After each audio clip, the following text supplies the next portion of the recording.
नमस्कार। आज हम हिंदी व्याकरण में एक महत्वपूर्ण टॉपिक पढ़ने जा रहे हैं जिसका नाम है समास। समास का अर्थ होता है संक्षिप्त या छोटा।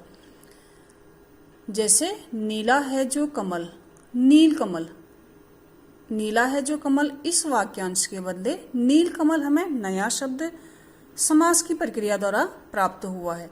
रसोई के लिए घर, रसोई घर। इन पदों के लिए एक पद बन गया है रसोई घर। अब इस प्रक्रिया में जो हमें नया शब्द प्राप्त होता है उसे कहते हैं समस्त पद, और इसका पहला पद पूर्व पद कहलाता है। नीलकमल में नीलकमल समस्त पद है, नील पूर्व पद है तथा कमल उत्तर पद। जब इसको अलग करते हैं, तोड़ते हैं या अर्थ जानते हैं इसका, तो उसको कहते हैं समास विग्रह। विग्रह मतलब अलग अलग करना। नीला है जो कमल समास विग्रह है। उसी प्रकार रसोई के लिए घर समास विग्रह है, नीला है जो कमल समास विग्रह है तथा ये समस्त पद है। अब देखते हैं समास के भेद। समास के 6 भेद होते हैं। पहला अव्ययी भाव, दूसरा तत्पुरुष, द्विगु, कर्मधारय, द्वंद्व तथा बहुब्रीहि। अव्ययी भाव, तत्पुरुष, द्विगु, कर्मधारय, द्वंद्व तथा बहुब्रीहि। अव्ययी भाव प्रथम पद प्रधान होता है, इसका प्रथम पद प्रधान होता है तथा वह प्रथम पद उपसर्ग होता है। समस्त पद जो है फिर अव्ययी बन जाता है या क्रिया विशेषण बन जाता है। उदाहरण के द्वारा देखते हैं। यथा शक्ति, शक्ति के अनुसार, यथा इसमें उपसर्ग है। आजन्म, जन्म भर, भरपेट, पेट भर के। निडर, जो डरता नहीं है, जिसमें डर नहीं है। सपरिवार, परिवार सहित। बच्चों अव्ययी भाव में जो है शब्द भी रिपीट हो करके ये भी अव्ययी बन जाते हैं। जैसे दिनों दिन, साफ साफ, रातों रात, कानों कान। यहाँ पर शब्दों की पुनरावृत्ति होकर के वे अव्ययी का काम कर रहे हैं। अव्ययी कौन सा अव्ययी? क्रिया विशेषण। दूसरा है तत्पुरुष। दूसरा है तत्पुरुष। इसमें कारक चिन्हों का लोप होता है। जब समस्त पद बनता है, नया शब्द बनता है, तो उसमें कारक चिन्हों का लोप होता है। कारक वैसे तो 8 होते हैं, कर्ता ने कर्म को, करण से आदि। तो इसमें पहला जो कर्ता है और अंतिम जो संबोधन है वह इसके भेदों में नहीं आता है। कर्म से आगे को कर्म, करण, संप्रदान इत्यादि आते हैं।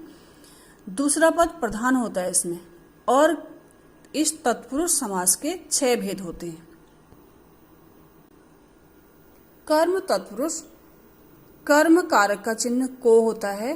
जब यहाँ पर समस्त पद बनता है तो को कारक चिन्ह का लोप होता है। यश प्राप्त, यश को प्राप्त।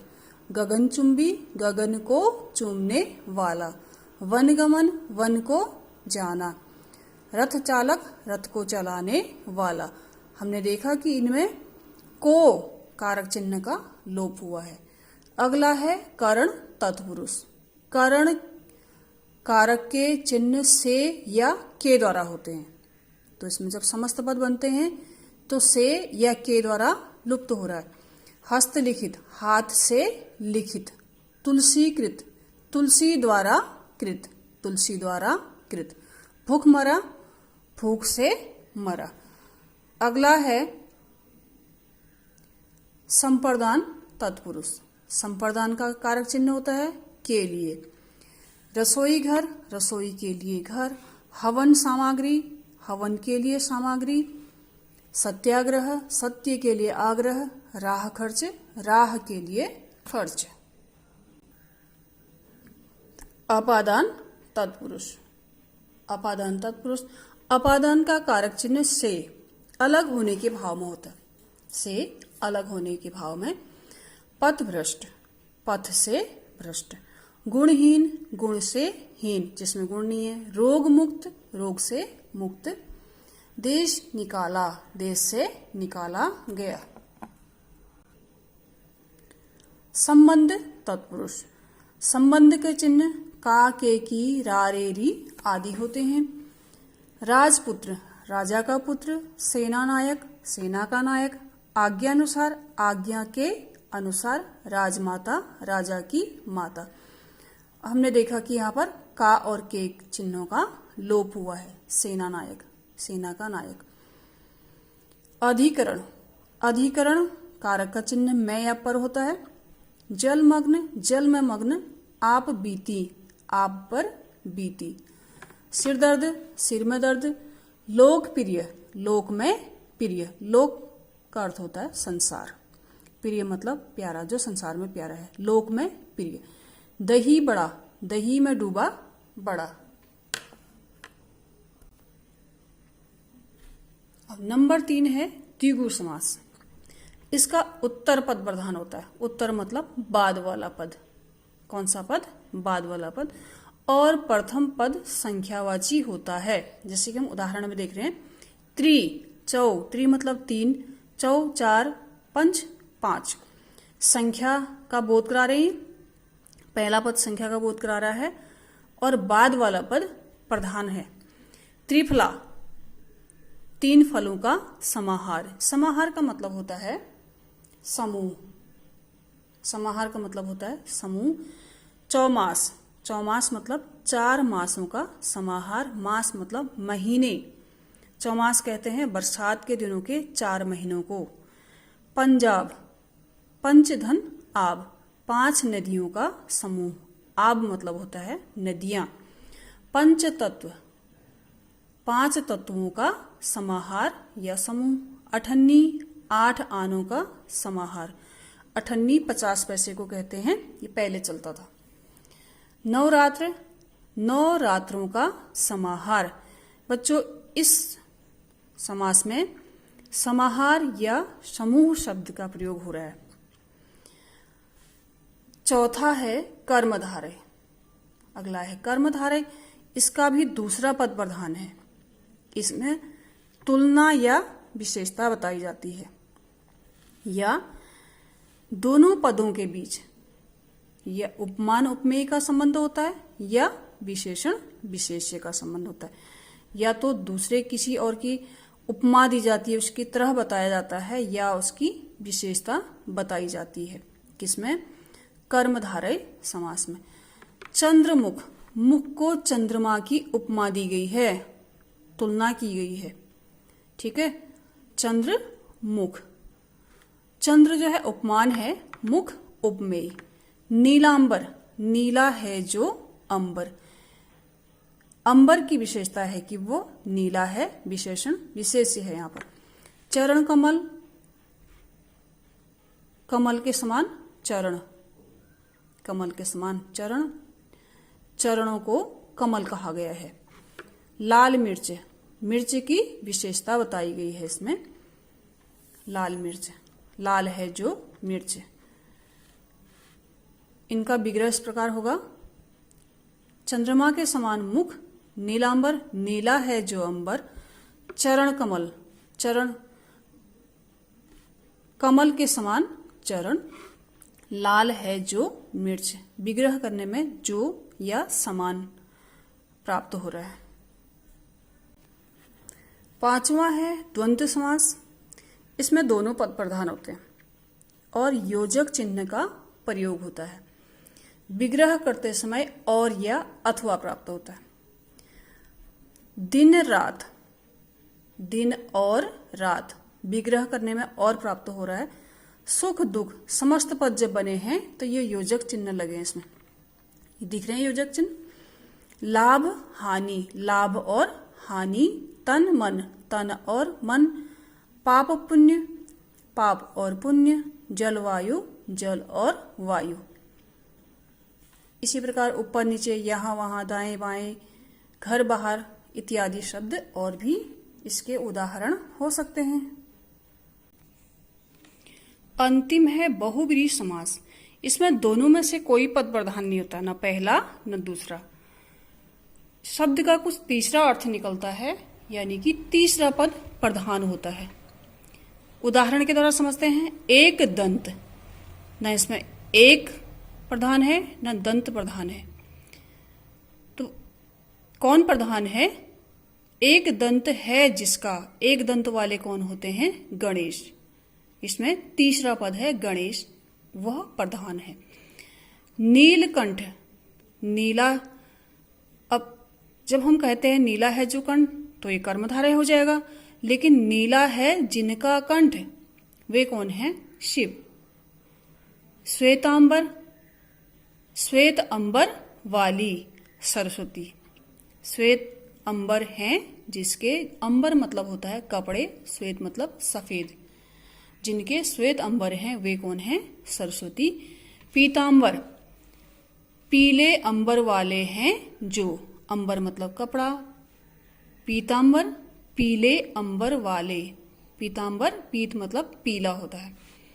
दशानन, 10 आनन हैं जिनके, 10 आनन हैं जिनके, देखने में तो यह संख्यावाची लग रहा है इनका पहला पद, ठीक है, लेकिन यह द्विगु समास नहीं होगा। किसी एक विशेष की बात की जा रही है, वो है रावण की 10 आनन। आनन मतलब मुख, 10 मुख हैं जिनके, 10 आनन हैं जिसके, वो है रावण। त्रिवेणी, 3 वेणी का समूह, वेणी मतलब धाराएं, 3 नदियां जहां पर मिलती हैं ऐसी जगह है प्रयाग। वेणी।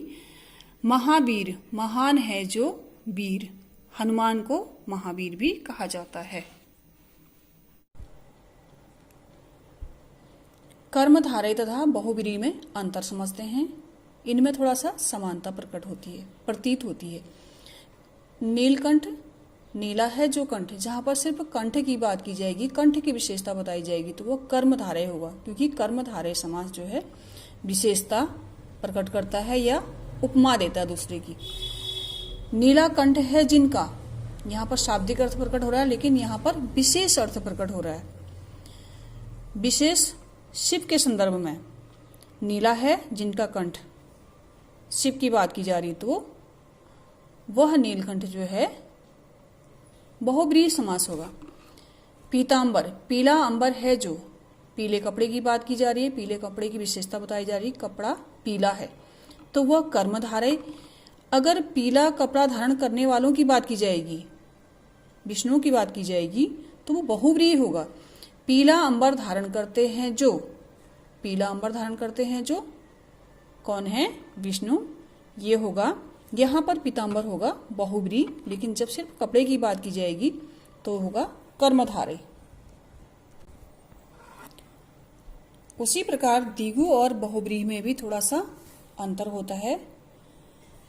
अष्टाध्यायी, जहां पर अध्यायों की संख्या बताई जाएगी, तो वो द्विगु होगा। 8 अध्यायों का समूह जो है द्विगु, अध्यायों की संख्या बताया जा रहा है, तो वह द्विगु होगा। 8 अध्याय हैं जिसमें एक विशेष पुस्तक की बात की जा रही है, वह पुस्तक है पाणिनि की अष्टाध्यायी। पाणिनि की अष्टाध्यायी एक संस्कृत व्याकरण की पुस्तक है। पाणिनि की अष्टाध्यायी के संदर्भ में बहुव्रीहि होगा। सिर्फ 8 अध्यायों का समूह, जहां पर अध्यायों की संख्या बताई जाएगी, वह द्विगु होगा। धन्यवाद। अगर आपको वीडियो अच्छा लगे, शेयर कीजिए, कमेंट कीजिए, लाइक कीजिए।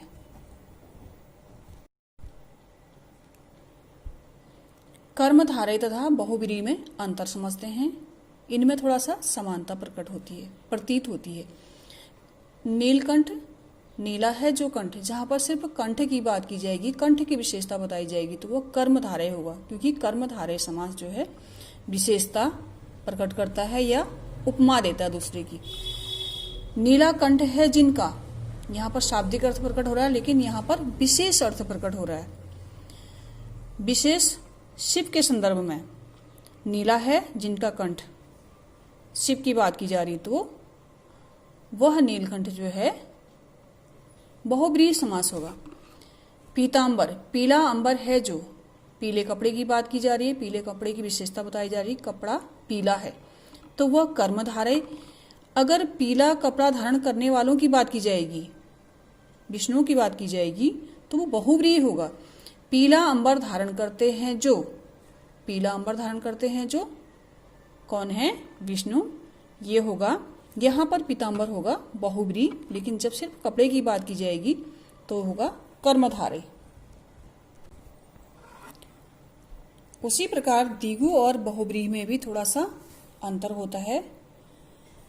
अष्टाध्यायी, जहाँ पर अध्यायों की संख्या बताई जाएगी तो वो द्विगु होगा। 8 अध्यायों का समूह जो है द्विगु, अध्यायों की संख्या बताया जा रहा है तो वह द्विगु होगा। 8 अध्याय हैं जिसमें एक विशेष पुस्तक की बात की जा रही है, वह पुस्तक है पाणिनि की अष्टाध्यायी।